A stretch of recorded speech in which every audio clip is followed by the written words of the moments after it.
Yeah, well, hello, and thank you for coming here, being here, making it here. I mean, you guys are on tour. It's insane just to say that in times of these. You go like, how did you manage to pull this off, to go on tour?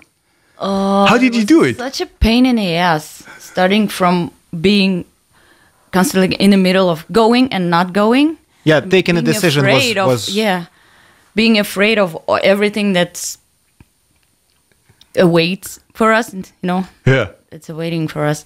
And yesterday it was like, we came here actually yesterday, we were here, and it was insane.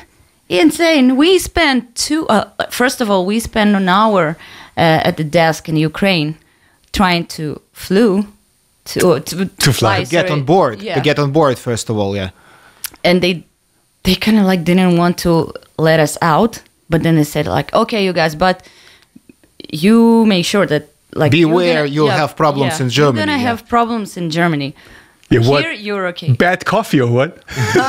With the border control.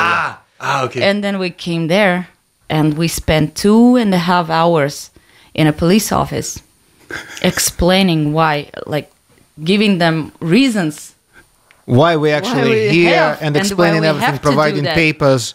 Yeah, and it was... So definitely, I have to say that yesterday we saw two different sides of German bureaucracy. On one side, it is the evil side. We had a number of people approaching, and every new person didn't know the case. Started from the very beginning. I asked for the same papers, same everything. Yeah, but on the other side, we saw that this is not like a machine. There are also people who may understand you, who may see your point and try to do something, because there was a not completely heartless. Yeah, exactly. Not completely soulless. Yeah, so there was a woman officer who tried to see it from our perspective, and who, but for her, we would be in Ukraine now. Yeah, she actually dragged us out. Yeah, there was a moment when the guy came and said, "Okay, you're going back." Yeah, we're buying you getting your tickets to Ukraine. Back to Ukraine. We were like one leg was there and one was already. Yeah, and there was a plane 10 minutes after, so they could literally put us on a plane and we would be back home. But you said we only fly first class. No. But she mentioned that one of the problems why they wanted to send us back was that we also have concerts in Switzerland, and we don't have papers for Switzerland. Yeah. And this is when I said, but we have. We have, and you just didn't see the papers because one of your colleagues gave it back. So we gave them all the papers. They kept most of them, but they gave us back the papers for Switzerland. And then it turned out that they actually needed these papers. And last moment we gave it to them again, and they saw it, and then then it changes everything. Yeah, and we stayed there for 1 more hour, and after that hour they just come and say, okay, this time you're lucky. With the help of our tour manager, who speaks German, we actually managed to convince them that we really, really need. We have all the ground, so everything is open, everything is clear. So everything is on paper. We did it legally, and that is why it worked well. But like Tatiana said, the most important and the most difficult was actually taking the decision to do this a couple of months ago, because we were saying to each other whether it is worth doing so or not, whether we are ready or not, and what the reaction will be and how people will see it. And we were slightly afraid of it. And then just one day we just told each other, okay, let's try, why not? And we spent always risk. Yeah, we always this is the thing. Take risks. Yeah. This is one thing. The other thing would be the financial risk. I thought that this would weigh much more. To come here and play a show, it's possible. But how much money do you lose or win? This is the thing. Yeah, nowadays it is Well, it is a very serious game because you may lose quite a lot, and then you just don't have anything else to, any other ways to return this money. People will just ask for their refund and get their money back for their tickets, but the band who already paid for the flights, paid for a bandwagon, paid for the rental gear, so everything, nobody will give this money back. No. I cannot buy so many T-shirts in order to give you so much money. But I try. I've got your word now. Yeah. Have you ever played a socially distanced concert? No, never. Not really. Well, if we do not count. Oh, wait a second. Well, when I started to sing, and it was my school years, my first band, we did a cover for Guano Apes, Lords of the Boards, and that was my first experience on the stage. Yeah. And the people, the audience was sitting, and I was standing in front of them on the stage. So I think, but they sit quite pretty tight. close, next to each other. But no one moshed. No one was moshing because the whole room was filled with fucking old people, elderly people. They probably appreciated Lords of the Boards, really, right? Yeah. That was a contest. I don't want to even talk about it. But I was 15, I think, or 14. So 3 years ago you played. No, actually, it was just a joke. And do you know how many people can be there tonight or at the other shows? Exactly. We know exactly. So it's a sold-out show, and the capacity is only 250.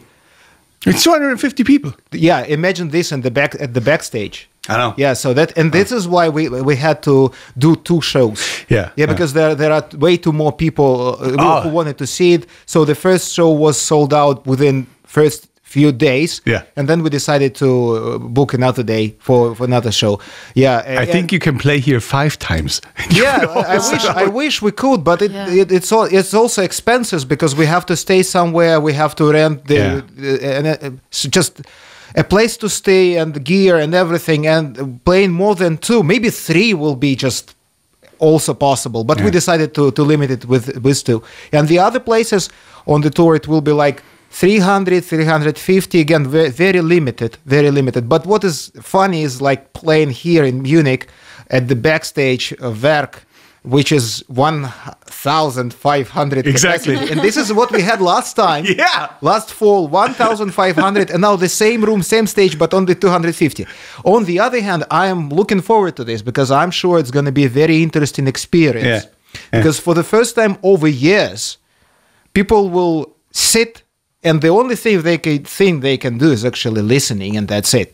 So then there is no motion, there is no distraction. Like your first concert. Yeah, so people just see and listen, and it is cool. I'm already experienced, so I'm not worrying at all. Like, I'm not afraid. It's different. It's definitely different. If you go you usually have movement, you have action, you have a crowd movement, and then you have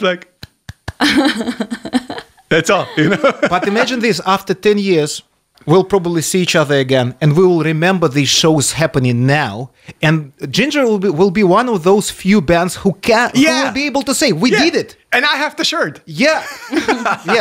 And the shirts are going to be with this back print, with these exactly dates, and saying just like alive in Germany and Switzerland.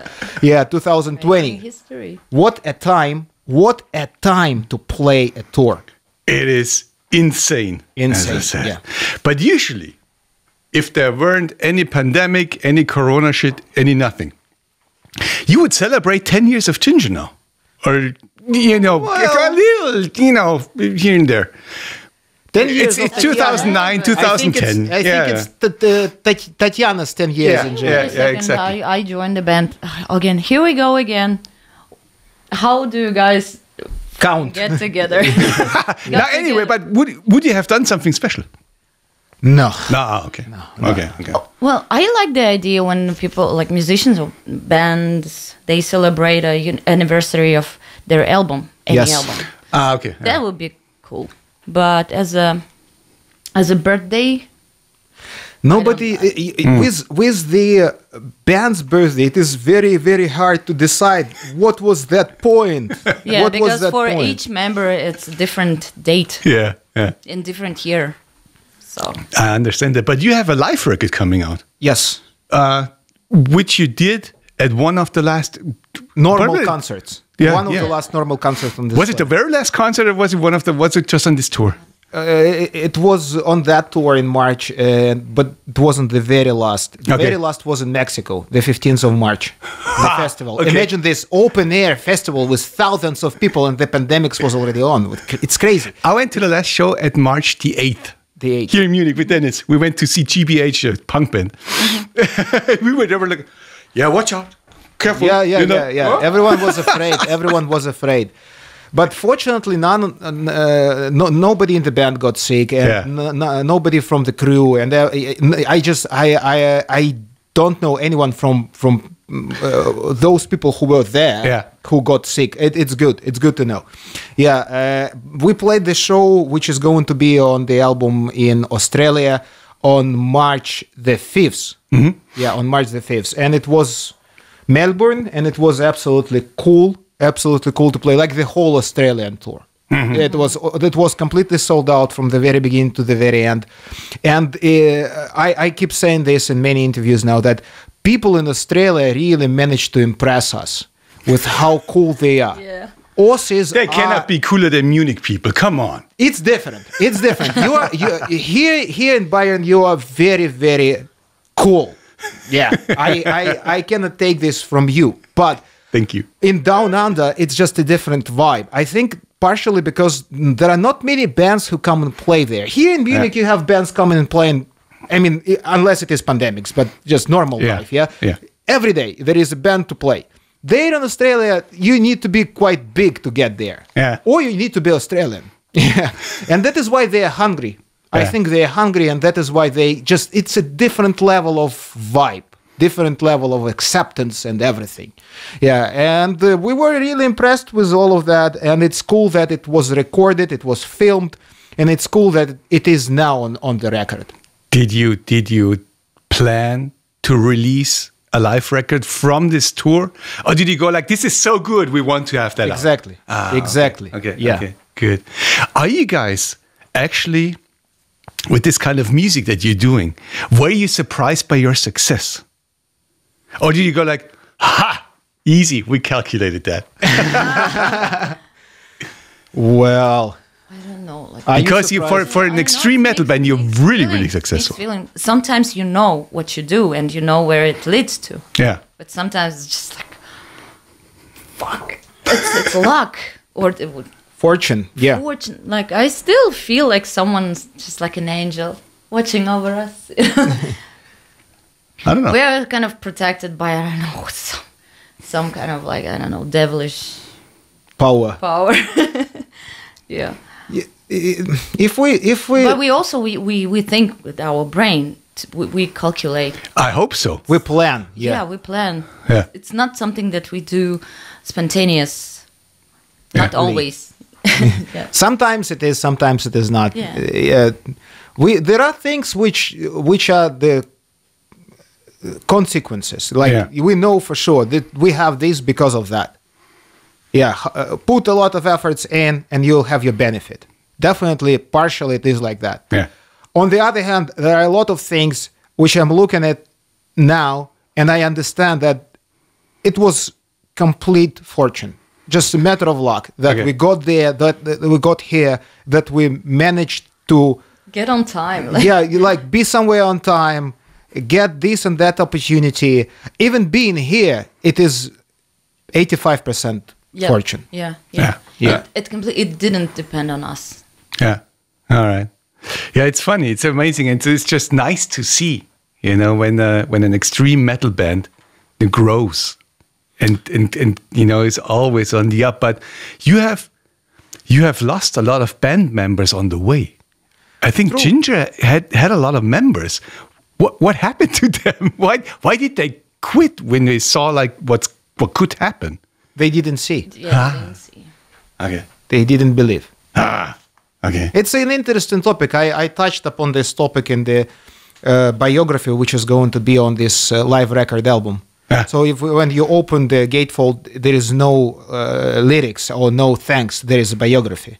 Yeah, and in that biography, I mentioned mostly ex-members and why they left. Yeah. And they just didn't see. Most of them didn't see where this band is going. Were going and is going still.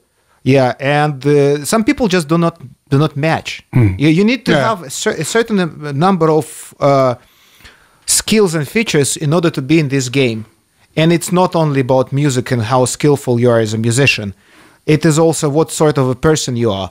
And it requires a lot of...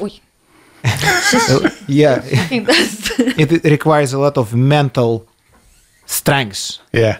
In order to keep on this way from A to Z. Yeah, so it just... it's really a lot. And some people do not cope with this. And that's it. Just finishing this thought, what do you think is still possible for you guys? You know, if you don't change into a pop band now, with the next record. We will not. No. But what, you know, with this extreme kind of music, what is still possible for you? I mean, it's just amazing. I think there are so many things that aren't discovered yet. Tati, We would you just go don't know closer? yet. Yeah. Would you go a little bit closer to the microphone, Oh, please? yeah. Thank you. Sorry. Thank you. Yeah. So many things are not discovered yet. And I don't know. We'll see. It's just like in the game. Little by little, you just open the character. Yeah, Or and level develop a character. yeah. Level up, Or level level up. up. Yeah. Or find some loot. Yeah, so it is very close to an RPG game. Yeah. The problem with extreme music that it limits itself in this extreme thing. Yeah. Yeah, and a lot of people just do not understand, a lot of musicians in this music do not understand that you can still be extreme and go this way and that way. So, and there are a lot of things musically which we haven't done yet and we want to do. And there are a lot of things in terms of marketing, in terms of promotion, which we haven't done yet. So, and there are a lot of ideas in our mind. We will try to implement a lot of things, in the future, and a lot of the sky is the limit, I would say. Yeah. The sky is the limit. There is still a lot of things to do. I mean, you released 1.5 records last year with Micro and Macro, but it sounds like you already have ideas for new music. We have not only the ideas, we have songs. Yeah, we have at least half an album written already. All right. So and next year we'll definitely deliver a new album. Where can you record? Where? Yeah. In Kiev. Okay. We recorded all our past albums in Kiev, or first albums were recorded in the place we come from, Eastern Ukraine, Gorovka. So this time we'll again record, I think, in Kiev. It is not a problem at all, and the quality is good. Yeah. So we are already in the middle of making the full album. Like I said, we have half an album written already, and so by the fall next next summer, we'll definitely have the full album not only written but recorded and ready to be released. Yeah. And in next fall, probably you can tour again normally. Normally, I hope so. Yeah. Do you think there's going to be summer festivals next year? I think they are either they happen or the whole music industry just dies. Yeah, if something goes wrong and next summer there are no festivals, it will be such an impact, such a punch to the industry that, unfortunately, in my opinion, the industry will not be able to bear. Yeah. So we just, all of us, fans, musicians, bands, promoters, managers, labels, we need to do our best in order to make those festivals happen next summer. Yeah. It's going to be interesting.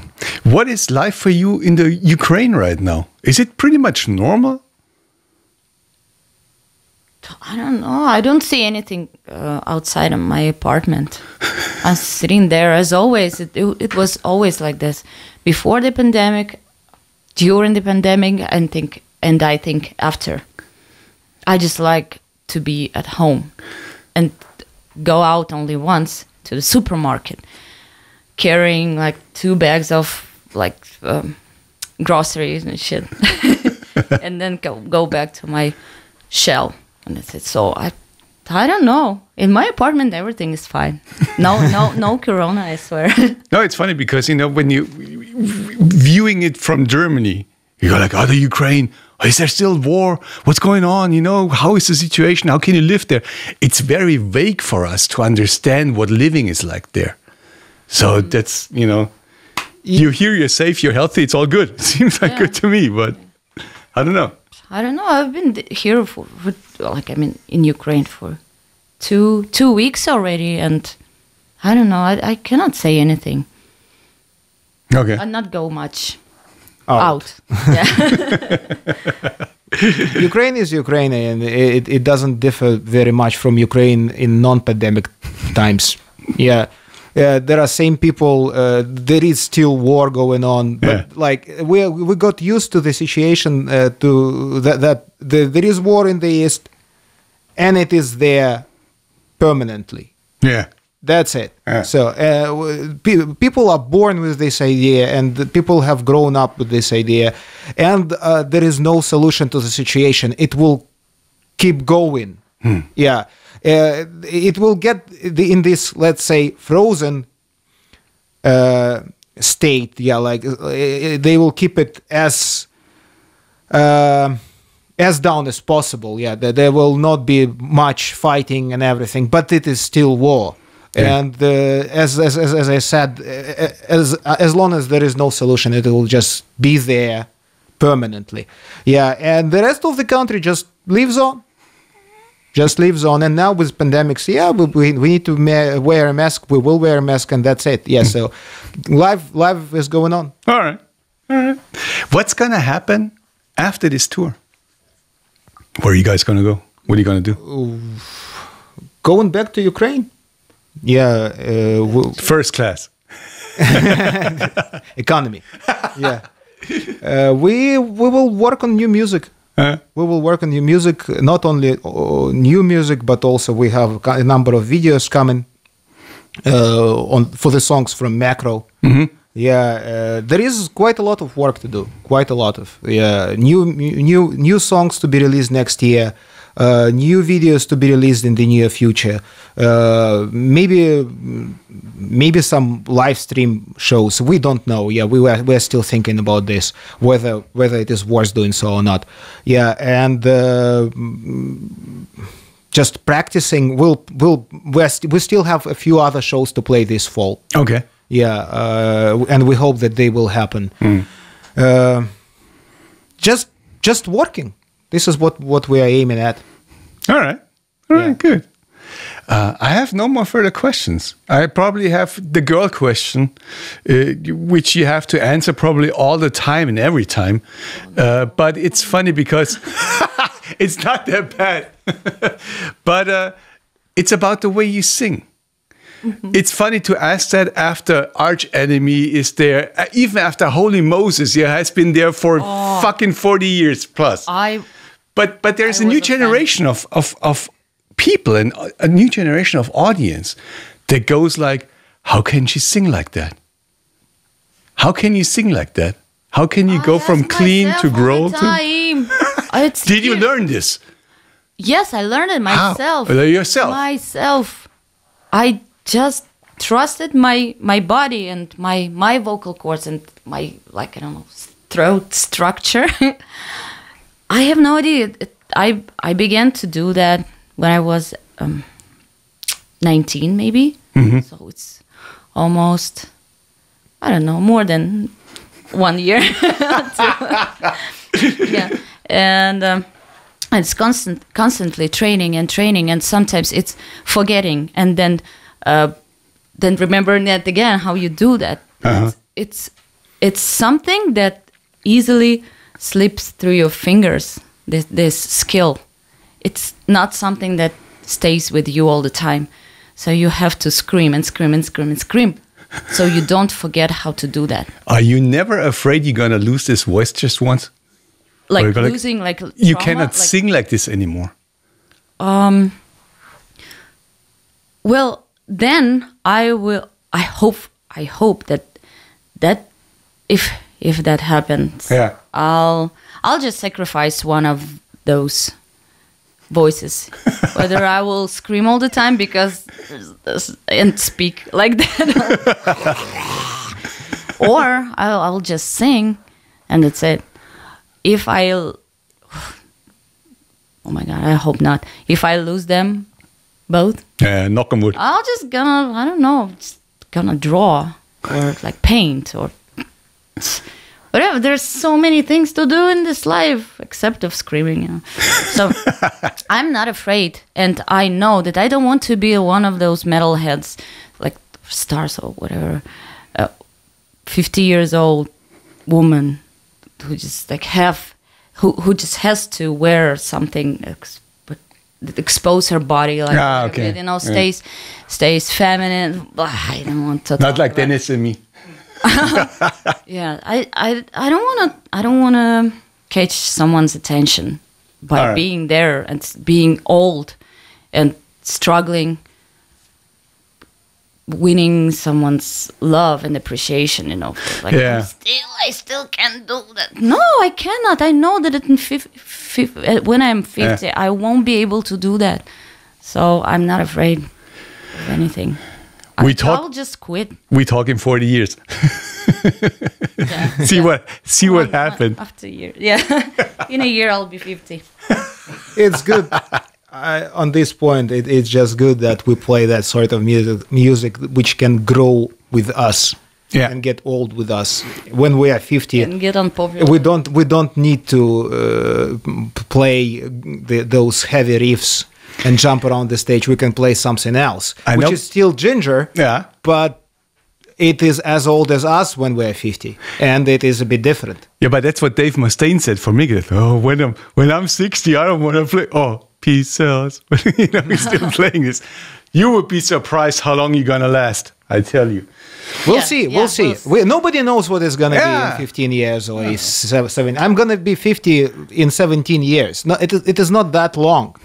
Yeah, so definitely, it may go like in the blink of an eye, and then I'm 50, and I just don't know what I'm gonna do, but it's gonna be a surprise, definitely. Nice. Well, thank you very much for coming, and thank you for having us here.